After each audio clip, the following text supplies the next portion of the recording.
Hi, welcome to IELTS PTE Success. I'm Jyoti, and today we are going to be discussing the IELTS Academic Writing Task 1.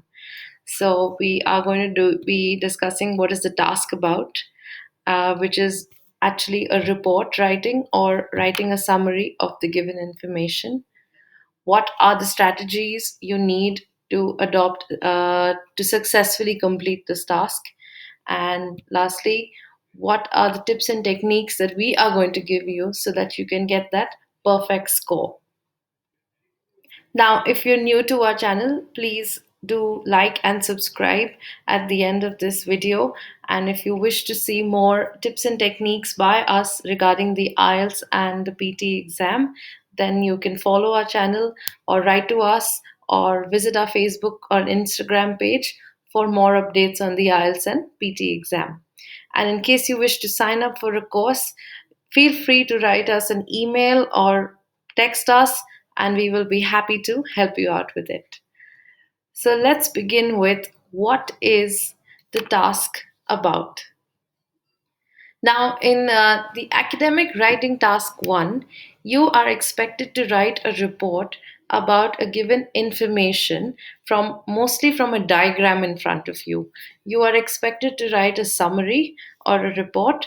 You should only spend 20 minutes on it, even though you have 1 hour, because you need to leave maximum time for writing task 2, and that is at least 40 minutes.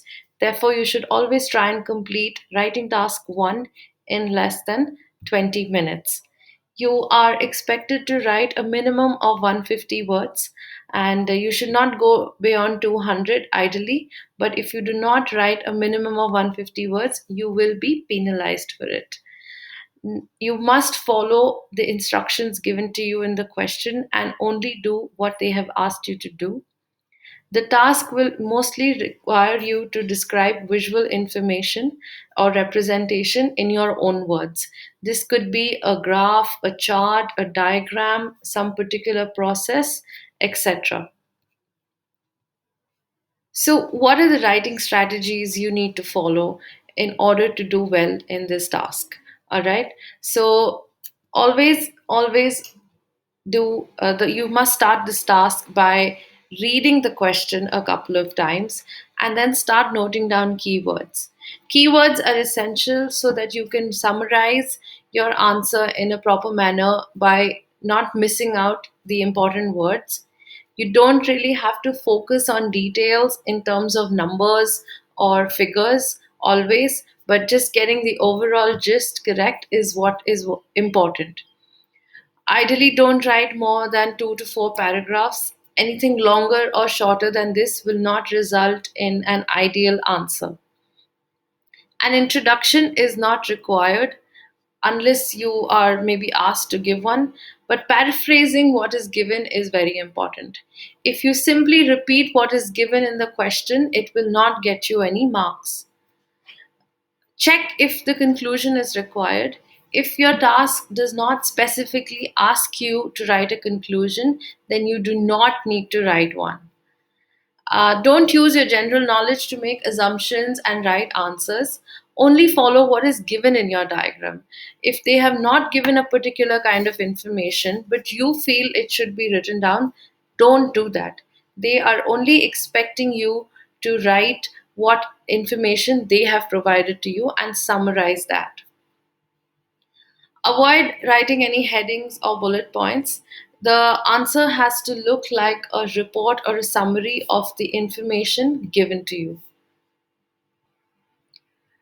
Moving on to what are the writing tips that we have for you so that you can get that desirable score.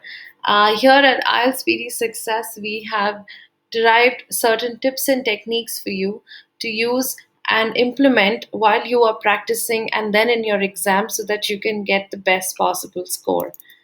The first part is to plan, write, and then check your answers. A lot of you would be, what is there to plan? It is very important to plan. If you don't plan what you have to write, you will be confused while you are writing, and you will make errors, and then you will have to erase them and rewrite, and thus you will lose more time. Therefore, plan your answer. Spend ideally 5 minutes planning your answer. Write your answer in 10 minutes, it's more than enough. And always check your answer in the last 5 minutes. A lot of people will avoid doing this, but trust me, you need to see or check what you have written. Most of us make spelling errors. You might have made mistakes, you not put the correct punctuation, or maybe written a wrong word, or forgotten to write something. Therefore, it's very important to check what you have written. You always have to write formal and complete sentences. This is an English exam. You cannot use any shortcuts to complete your task. Avoid using slang. Write formal sentences that you would write in any exam, even though the topic might not seem that you have to write in formal English, but you must adhere to writing complete formal sentences. A wide range of vocabulary. What does that mean? Using a variety of verbs, adjectives, and synonyms shows that you have a wide range of vocabulary, which is one of the factors that you are judged on. And you need to use a wider range of vocabulary so that you can score better. It is very important to not make any spelling mistakes that shows lack of fluency. You have to be grammatically correct. If you make basic grammatical errors, again it shows a lack of fluency. And putting the correct punctuation every after every sentence or in every paragraph is also very important. Keep in mind to stick to your word limit. It is very easy at times to go beyond the word prescribed word limit, also because you know maybe enough information about that topic. But not going more than 50 words, that is, don't write more than 200, is what is going to result in a perfect answer.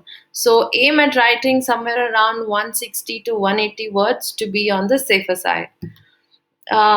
Always space your paragraphs and write neatly if you are writing the paper based IELTS, because if you don't have a neat handwriting, it is going to make it difficult for the examiner to read and understand what you have written, and you don't want to irk your examiner for no reason. And the last and the most important tip, make notes before you start writing, is going to be crucial in getting those good scores. You might want to skip this part, but don't, because you are writing a report and you have to put in the most important facts or points that are there in that particular diagram and question. So if you write notes, you will know what you want to put down in your answer, and that is going to help you get the best score and leave you satisfied with what you have written. So that brings us to the end of our academic writing task 1. If you have any more questions or you wish to sign up for a course with us, then please do write to us in the comment section, or email us, or even visit us on our Facebook and Instagram page, and we will be happy to help you out. Thank you so much for watching. See you soon.